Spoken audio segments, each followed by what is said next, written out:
So it looks like we had a lot of stuff happen while I was on my little siesta, got back from the islands, and really ready to talk about NASCAR. And we got a fair bit of silly season news this past week with 3 really interesting nuggets I want to talk about. Before I get started, if you will please like and subscribe, it would mean a lot to me.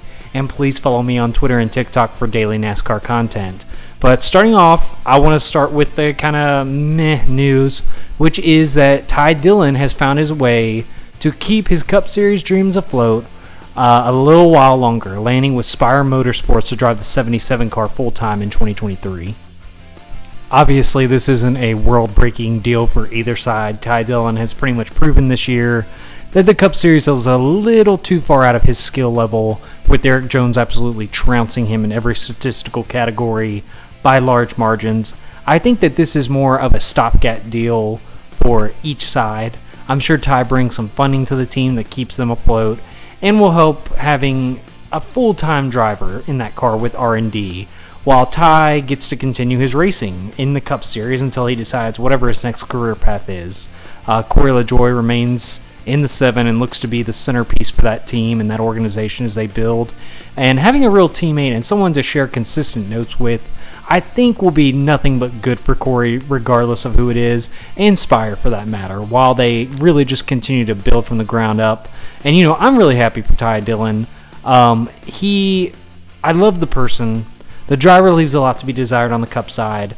I was really hoping to see him maybe step down into maybe the trucks and attempt to make it a career there, but maybe that's still in the cards. But racing in Cup can only make him better if he does decide he wants to eventually step down. Next up, we got some news that I don't think anybody was really that surprised by, but that Tyler Reddick has been bought out by Richard Childress, and he will drive the 45 car in 2023 with Kurt Busch retiring. And, this is a big win for Reddick, 2311, and honestly probably Richard Childress Racing. Now all three can put the drama behind them and move forward into next year. Personally, though, I just really hate that this came at the expense of Kurt's career ending on a melancholy note. It's been an amazing career to watch, his transformation from a complete jerk that nobody really wanted to work with into probably one of the most likable personalities in the sport. And I really hope to see him in the Fox booth next year. I think him and Clint could have some decent chemistry, but I just hope he sticks around in the sport regardless of how it is. But I think this move immediately puts 2311 in the championship conversation come next season. Reddick is poised to be a championship favorite if he can get the right team underneath him, and I think 2311 is getting to the point where their equipment is close to rivaling the big boys in the sport. I know that Childress really, it hurt him to have to give Reddick what he wanted, and just rip that Band-Aid off, but there was really no need in having a guy taking up money and resources that didn't want to be there and that you really didn't want there. I can respect the pettiness of trying to play chicken in the media and say you're going to go after a third charter somehow, but I think at the end of the day, the right call was made. I think that all three sides are going to end up winning when all of this is said and done.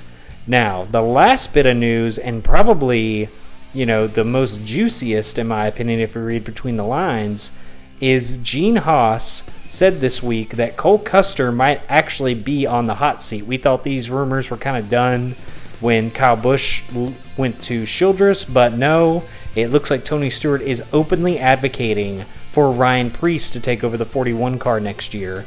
And Gene Haas is saying he wants Cole Custer to remain in the car.